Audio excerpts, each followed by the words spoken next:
ये जितनी एक एक ये 3 मिनट आप तक पहुंचा रहे हैं, कहानी इससे ज़्यादा बड़ी है।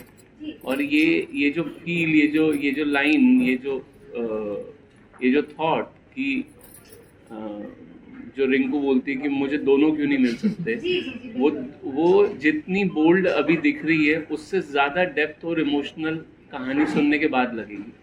तो मैं उस पल का इंतज़ार करूँगा जब आपने ये फिल्म देख ली होगी। बट हाँ, इसके ऊपर ये कहना चाहूँगा कि ये प्रोग्रेसिव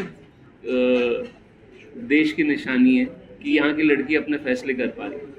सर, एक सवाल ये है कि इससे पहले जो कॉन्सेप्ट आपने इसमें दिया है वो पकड़ाव रे विवाह का टाइप का दिया है जी। तो इससे पहले हंसी तो फंसी में परिणीति चोपड़ा और सिद्धार्थ मल्होत्रा ही सेम थीम लेके आए थे और आपने इसमें लव ट्रायंगल को मोड़ दिया, तो ये कितना अलग और उससे ज्यादा कितना अच्छा लगेगा पब्लिक को, क्या नया इसमें होगा? काश मैं इतना खुल के आपको अभी यहाँ पे बता पाता फिल्म आने से पहले, बट क्यूरियोसिटी के लिए कि जी public हाँ, ये अलग है। ये बात सिर्फ पकड़वा विवाह की नहीं है, ये एक पर्टिकुलर इमोशन की है। वो एक सीड है जहाँ से कहानी शुरू होती है, लेकिन इस कहानी की लहरें बहुत दूर तक जाती हैं। हाय सर, नमस्ते हरा मैम। मैं आपसे पूछना चाहूँगी, मैं फिल्म फॉर यू से मैं पूछना चाहूँगी जो आप फिल्म कर रहे हैं अतरंगी, आपके कितने अतरंगी रंग इसमें हमें देखने को मिलेंगे? काफ़ी सारे। मुझे आपका कोई बेस्ट पार्ट भी होगा? अभी उसमें मैं क्या बोलूँ। मैं ये बोलूँगी कि इस फिल्म में बहुत अलग अलग शेड्स हैं, तो बस ऐसा लगता है कि अतरंगी तो है ही, लेकिन चाहे आप रेत ज़रा सी देखो या चकाचक देखो, ये 2 गाने शायद आपने देखे हैं। जब मैं देखती हूँ मुझे लगता है यार ये एक ही फिल्म से हैं, ऐसे कैसे हो सकता है, इतनी अलग दुनिया। लेकिन जब आप फिल्म देखोगे आप समझ लोगे कि ये एक अतरंगी दुनिया है, बट सब एक बहुत ही सुंदर तरीके से एकजुट हो जाता है। इससे ज़्यादा हम बोल नहीं सकते इस वक्त। मैं इंटरव्यू टीवी से जगदीश सिंह। जो अतरंगी शब्द आपने उठाया है ये कमर्शियल फिल्मों के लिए प्रचलित शब्द सा नहीं है, थोड़ा सा साहित्यिक शब्द है। तो मैं ये चाहूंगा कि आप हमारे दर्शकों को पहले तो अतरंगी के शब्द के बारे में थोड़ा सा बताएं कि अतरंगी क्या होता है, एक बात। दूसरी बात ये, आप दिल्ली से हैं, मैं भी दिल्ली से हूँ, आपको हार्दिक शुभकामनाएं आपके प्रोजेक्ट के लिए। Thank you. मेरा सवाल ये रहेगा कि एजुकेशन से आप इंजीनियर हैं जी, और आज आप एक सफल फिल्म मेकर हैं जी। तो ये रास्ता कैसे? तो मैं पहले सवाल से शुरू करता हूँ कि अतरंगी क्यों।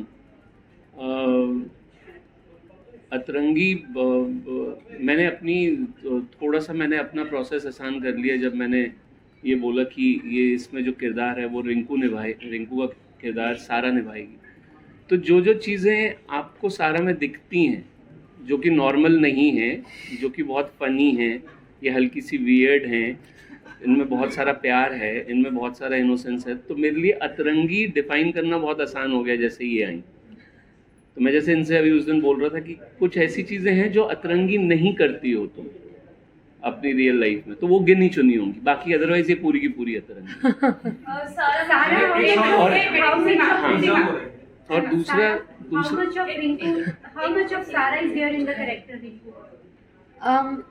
मैम आई थिंक कि एज एक्टर्स कहीं ना कहीं हम अपनी एक जो झलक होती है वो शायद हम अपने किरदारों में लाते हैं, लेकिन इस बार ना हटके हुआ।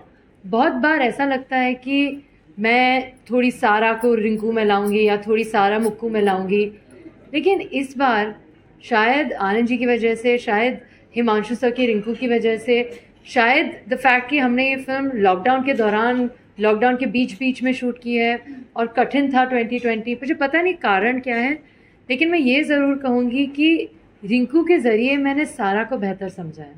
जिस तरह से रिंकू बाहरी रूप से बहुत ही बोल्ड और कॉन्फिडेंट और श्योर और असर्टिव सीम करती हैं, और उतनी ही अंदर से शायद वो डरी भी रहती है, शायद वो इनोसेंट है बहुत ज़्यादा।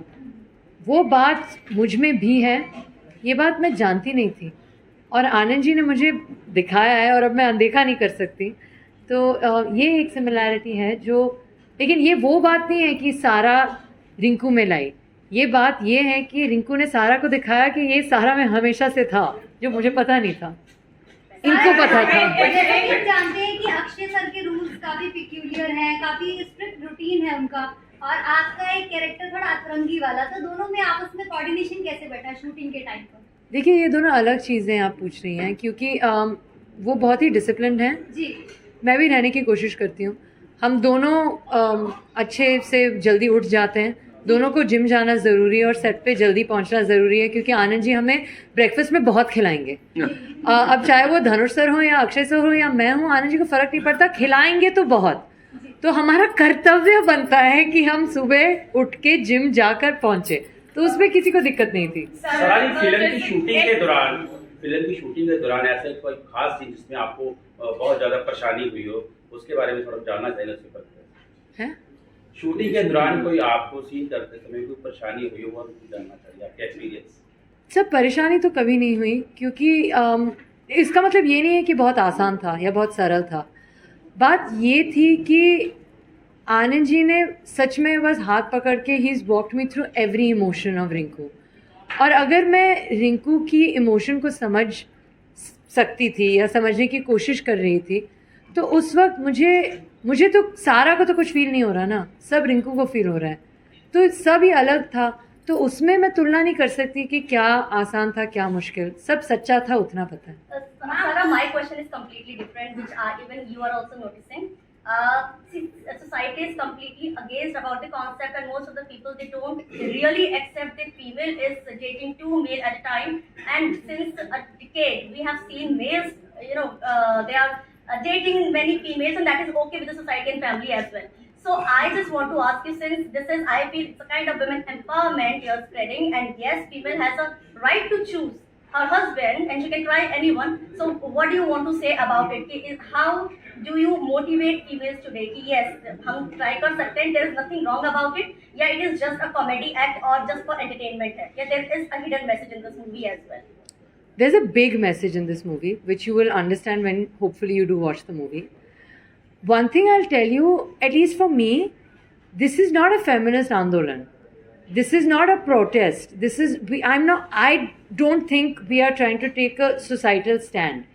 I think it is about everybody, whether it's a girl, whether it's a boy. Rinku happens to be a girl. It's about love, wanting true love, and being honest and innocent. The one thing Anandji was very clear about is no matter what lines I am saying, including एक बार एक लड़की को दोनों मिल जाएंगे क्या आफत आ जाएगी, there is no insolence in that, there is no entitlement, there is only innocence in the way that she's saying that, and that to me was very interesting. As far as the rest of what you're saying is concerned, I think Anand ji should He's the right help me person out. to give answer. बताइए Anand ji. But the question is a little bit twisted. I hope I'm not asking any wrong question. No, you're not asking wrong Society question. must accept the fact if a girl is dating two boys just to choose a right husband, I think that is absolutely fine. But the question arises ki why a female is doing that. Right. If I answer this right now, you will feel that I'm talking about my film, because my film is beyond what you're asking. It looks like this must be the first layer of my film, but in the third layer it is talking something else. So replying to this will be little tough for me in reference to my film. So the only thing I'll say, yes, what she said is right, that it's not about entitlement. It's more than that. It's talking about emotion than कि ये मेरा हक है या मेरी strength है. It's talking about the depth of emotion, which you will only realize when you see the film. But again, coming back to a girl saying कि मेरी लाइफ में दो क्यों नहीं हो सकते, it's fine. There is no issue.